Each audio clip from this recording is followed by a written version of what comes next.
Today's like a super weird day for me. I'm recording this at almost 9 o'clock at night, which is super unlike what I normally do, and I have a very particular song from the Lonely Island stuck in my head that I cannot say the lyrics to in a Pokemon video, but if you know, you know.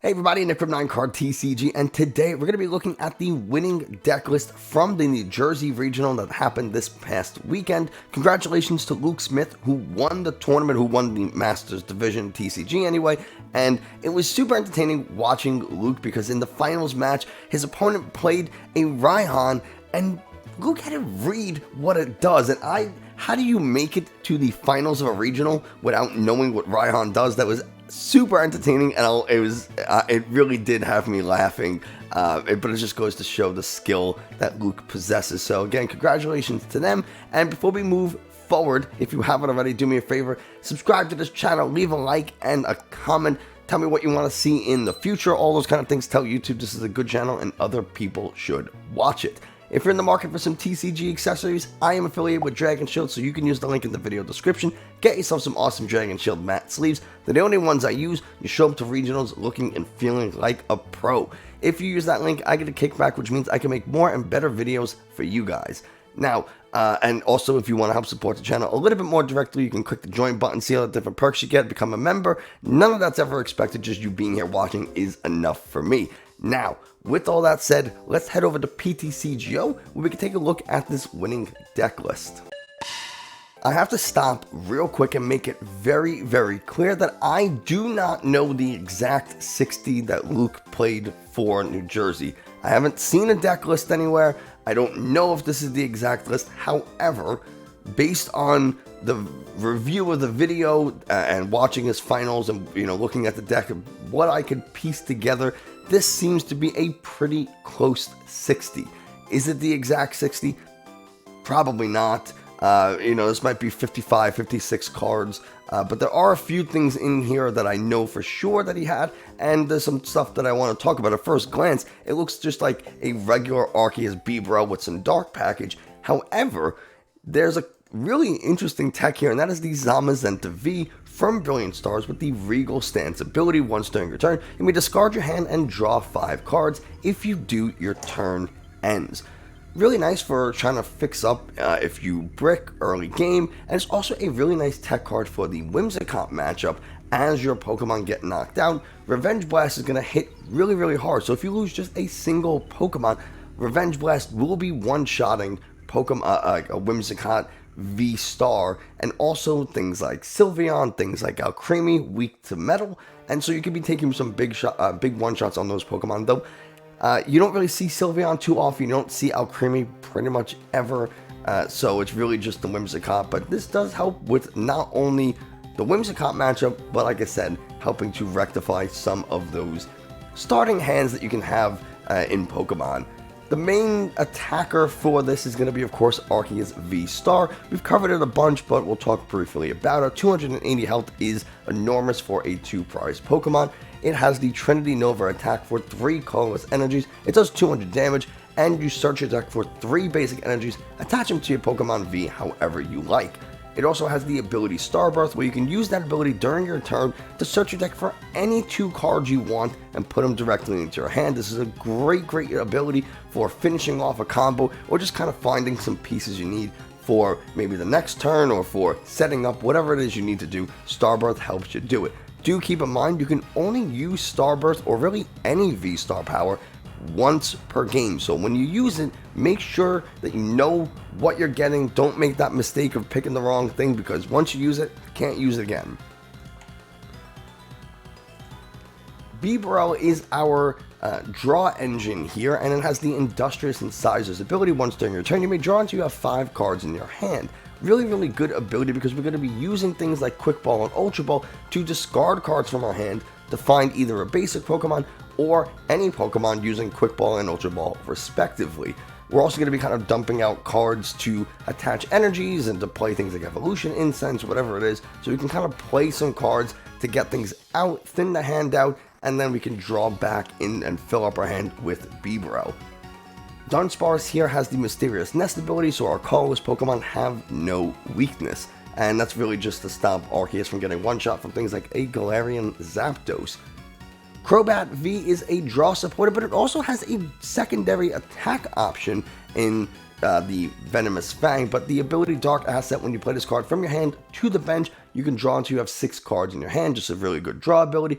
Venomous Fang does 70 damage, and your opponent's active is now poisoned. Now, usually we're not attacking with Crobat V, we are attacking with Crobat Vmax, which has the Stealth Poison attack, which is a really nice kind of hit and run attack. It does 70 damage, your opponent's active Pokemon is now poisoned, and you can switch this Pokemon with one of your benched Pokemon. So if your opponent doesn't have Boss in their hand, if you know that they maybe played their 2-3 copies of Boss or discarded them, they can't attack and Boss because they have to use a supporter like Melanie or Raihan, whatever it is, you can kind of safely hit the active and then send up like a single prize or something that they won't be able to KO, or you don't really care if they KO, something like that. We do have Max Cutter as well for 2 dark and a colorless, does 180 damage. This is really just for taking out something like a Mew Vmax. It's going to hit for weakness, it's going to hit for 360, so even if they have an Oricorio in play, you're still hitting 340, enough to take the KO. And would still take the KO even if they had a Big Charm attached, which is really, really nice, even though Mew does not play Big Charm. They are starting to play Big Parasol, but different conversation for a different day. So Crobat Vmax is a really good dark attacker. And then speaking of dark attackers, we have Hoopa V. Now Hoopa V has a cool ability, Two-Face, where its attacks deal both dark and psychic damage. So if you're attacking a Mew, which is weak to dark, you're going to be taking a one-shot. If you're attacking an Urshifu, which is weak to psychic, you'll also be taking a one-shot because 170 times 2 is 340. So you're going to be putting those damage on, or big damage onto anything that's dark or psychic weak. And Shadow Impact does require you to put 3 damage counters on one of your Pokemon. You can choose Hoopa V, or you could choose something else. Let's say that you know your opponent can't knock out this Arceus. You could, in theory, go ahead and put the damage onto your Arceus or Bibarel, Dunsparce, whatever, and then play Sharon's Care to get it out of the bench, or to recycle, clean it up, whatever it is you want to do. It is a combo, it's there, it is a line of play. And then the last Pokemon is Galarian Zigzagoon Headbutt Tantrum. When you play this card from your hand to the bench, put a damage counter or 10 damage onto one of your opponent's Pokemon. And this is really, really useful for taking out knockouts on opposing Arceus Vs. Arceus V has 220 health. Trinity Nova does 200 damage, but we use this most often turn 2, and in order to make that happen, we have to use double turbo energy, which provides 2 energies. However, your damage is reduced by 20. So now this Trinity Nova hits for 180 damage. We can boost that to 210 with the use of Choice Belt because it does 30 damage to Pokemon V. So now that 180 goes to 210, but we're still 10 damage shy of the KO on opposing Arceus Vs. Galarian Zigzagoon goes ahead and cleans up that math for you. So you go ahead and you play the Galarian Zigzagoon, put 10 damage onto an opposing Arceus, and now Trinity Nova with the Choice Belt and double turbo energy gets the knockout. That could be crushing to your opponent's strategy if they only have that one Arceus V in play. The rest of the deck is kind of geared up to helping you find your Pokemon. Quick Ball, Ultra Ball, Evolution Incense are our Pokemon search. Ordinary Rod and Pal Pad are recovery options. Ordinary Rod gets you Pokemon or energy, and Pal Pad gets you supporters. You shuffle them back into the deck. Sharon's Care, take a damaged colorless Pokemon from play, put it back into your hand, and all cards attached to it, which is really nice, because if you need, say, an Air Balloon or a Choice Belt that's attached to one of your colorless Pokemon, if it has damage counters on it, you can bring all those cards back, including the tool, and then put it onto the Pokemon you want it to go to. So it's a nice way of reusing energies or tools, things like that. Marnie and Research are our draw supporters, and then we have a couple of copies of Boss's Orders to pull Pokemon from the bench to the active so we can take knockouts. We do have Path to the Peak, which is going to turn off abilities from Pokemon that have rule boxes, which means your opponent's Hoopa V, your opponent's Zamazenta V, your opponent's Arceus VSTAR, Crobat Vs, Lumineon Vs, anything like that, their abilities do not work while Path to the Peak is in play. It's important to note that your Pokemon's abilities don't work as well, so if you have Path to the Peak in play, and then you go to play your own Crobat V, you will not draw cards, regardless of how many you have in your hand. So, I've seen a lot of people make that mistake, don't let it be you. And then we do have a couple of 4 Double Turbo Energy, 6 Dark Energies, and 2 Metal Energies. It's pretty much the deck. It's a pretty standard Dark Arceus type deck with the addition of Zamazenta V, and we're going to go ahead and give it a go, see how it does. I feel like I haven't played anything other than the deck I was going to play for New Jersey Regionals. I haven't played anything other than that in a while, it feels like, and unfortunately I didn't get to go to New Jersey, even though I had registered and paid for it and all that kind of stuff. I didn't get to go because I was, and still am, sick with COVID, so that's fun. I think we actually kind of want to start the Zigzagoon here. I think that's fine. And our opponent's going to mulligan here, which is alright with me. We are playing Mew. I figured we were based on the sleeves and all that kind of stuff. So, I mean, they are decked out in Mew apparel there. And we got the air balloon, which is really nice. They could go escape rope, but I do kind of have to get this Arceus into play so that I can start powering up stuff.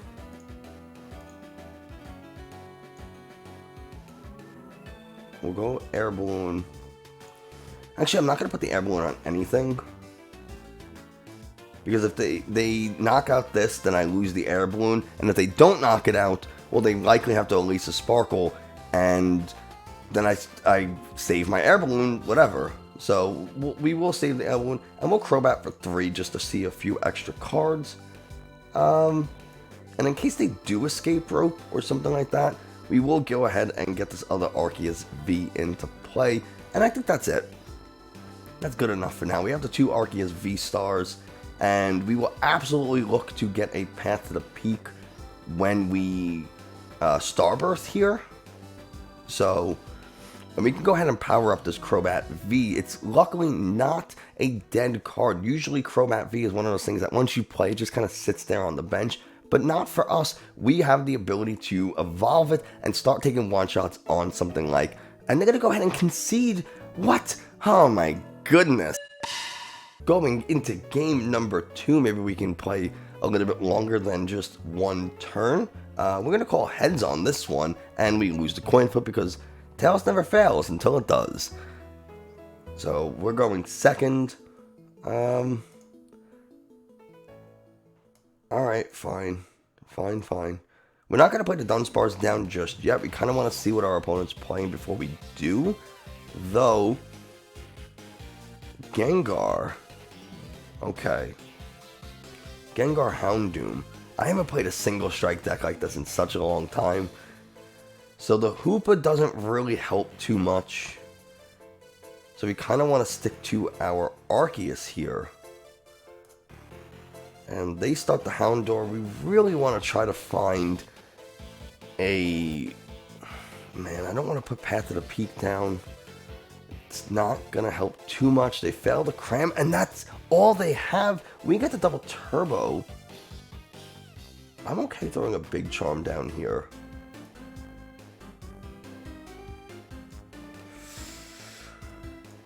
Okay.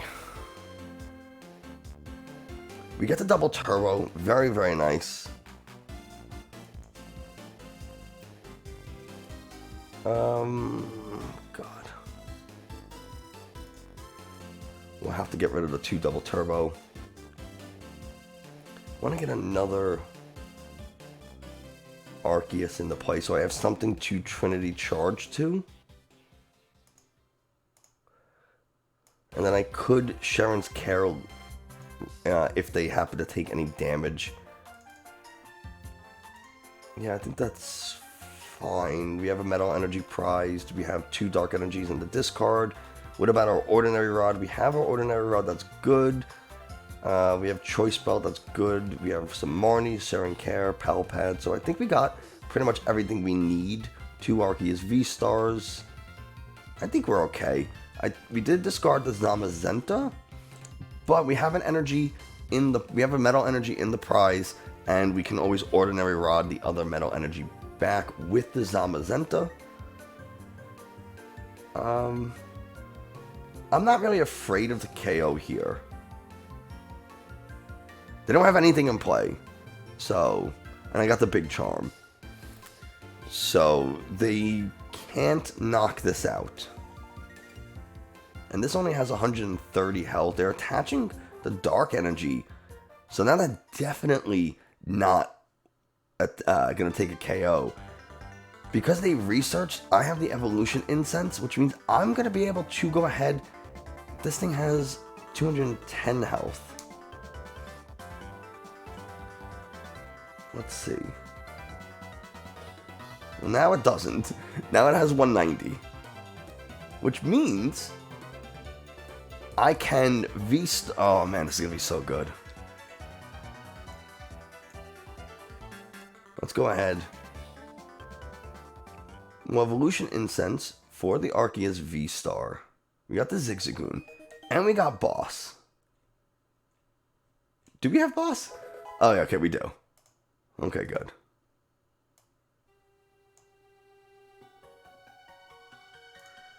Let's go Starbirth. We'll go, I think we just get the Zigzagoon and the Boss. Because that hits for 180, 190. That's fine.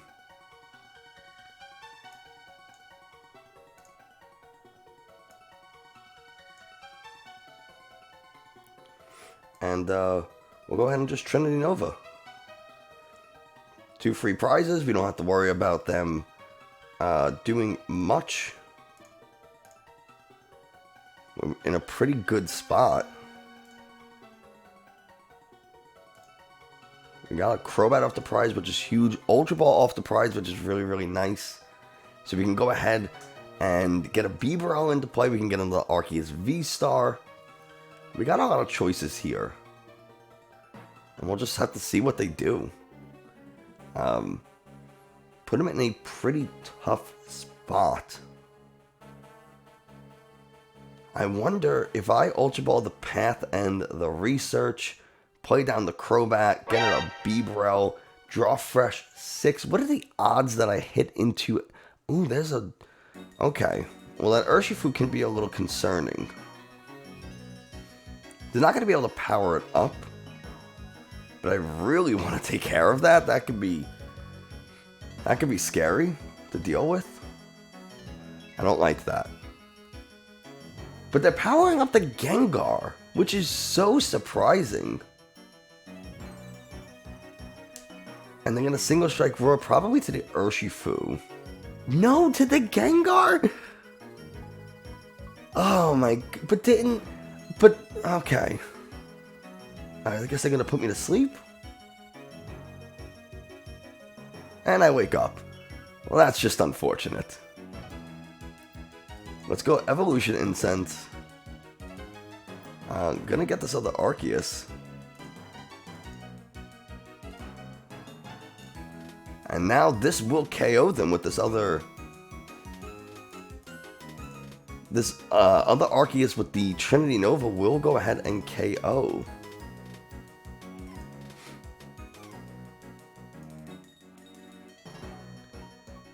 Yeah, we'll draw 6. That's fine. We got the Hoopa, which is nice. I'm going to save the Choice Belt, actually. Do I need anything else? I can Ultra Ball away this. I don't think I really need to worry about Path. Maybe I want to stop them from playing their own Crobat.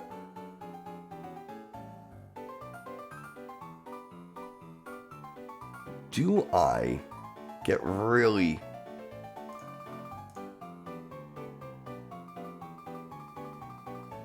I think I'll just fail it for now.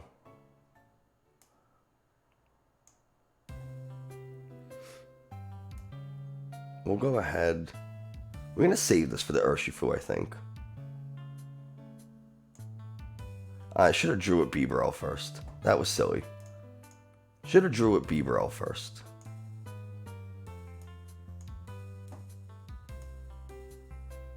I don't think the Big Charm matters too much.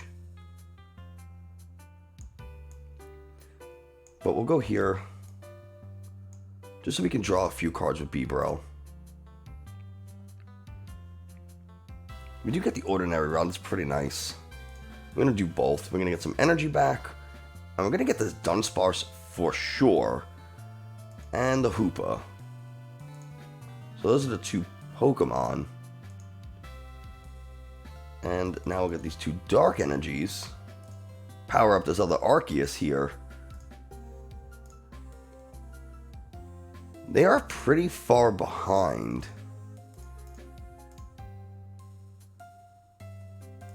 And I have the boss. So if they do put down another 2 prize Pokemon, I just win. Because even if they knock this out with an Urshifu, they go Urshifu Vmax. They earn a Vitality, put a bunch of energies on it, hit me for 163.20 with the whatever it's called, the beatdown attack. They're getting another Gengar. No, this is unless they Marnie me.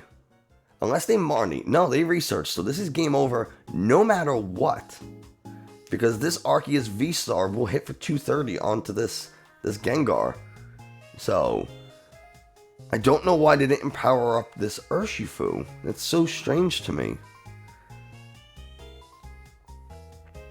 I mean, I guess maybe they were hoping I would stay asleep for the turn. They find the Cram. What are they gonna go with? I mean, tactically, I guess if they put me to sleep and I stay asleep an extra turn, I could. Oh, now they're going to the Urshifu. But I have the boss, and they should not have put down this Gengar. It gave me the win. So let that be a lesson to you. Do not play cards that you don't have to. Yeah, Impact Blow does a lot of damage. They only have 160 health anyway, so because they didn't have the Vmax, it doesn't matter. But if they did, it would have made a big difference. But I could just boss this up. I don't need to. But you get the idea, and there's the concession. It doesn't really matter at that point. So there you go. I know it might have been a little bit of a quicker video, but you kind of get an idea for how the deck functions. You have that Zamazenta V to take a surprise big KO on something maybe like an Ice Rider, a Sylveon, a Whimsicott, whatever it is, or just get you out of a dead hand. You also have the power of Arceus, Trinity Nova, and Starburst to really do kind of whatever game plan or whatever lines you're trying to make happen. Starburst can be crucial for making that play happen. So, and then of course if you run into Mew, you have the Dark Package, and it's really difficult if you can get that Crobat out early so that you can evolve it, start max cuttering stuff. It's honestly a pretty good time. Bibarel is a great draw option. Overall, I'm a pretty big fan of the deck. It's not super high brain difficulty to play. It's relatively straightforward. Just understand what Pokemon you want to attack with for that specific matchup. But otherwise, I don't see a reason to not play this deck too much. Sometimes I do question the Zamazenta. How often are you using a Regal Stance? How often, does that put you a little bit too far behind because your turn ends, so you're not using Trinity Nova or Trinity Charge, something like that? Do you really get to make use of Revenge Blast? How often are you taking big surprise KOs with them? It's something that I'd have to play with a little bit more, or hear from Luke Smith a little bit more. I'm sure it's more useful than I think it is. I just, in the very limited experience I have, I didn't personally get to see it, so something I think about. But obviously, if you took it to a regional win 500 players and you weren't familiar with a lot of the cards in the card pool, it obviously must have not been a huge detriment, or at the very least a dead card. So what do I know? That's going to do it for us today. Thanks so much for watching. I hope you enjoyed, found it a little informative. If you did, like, subscribe, comment, all that kind of stuff. Dragon Shield and Discord links are in the video description. And that's going to do it for us today. Thanks so much for watching, and I will see you next time.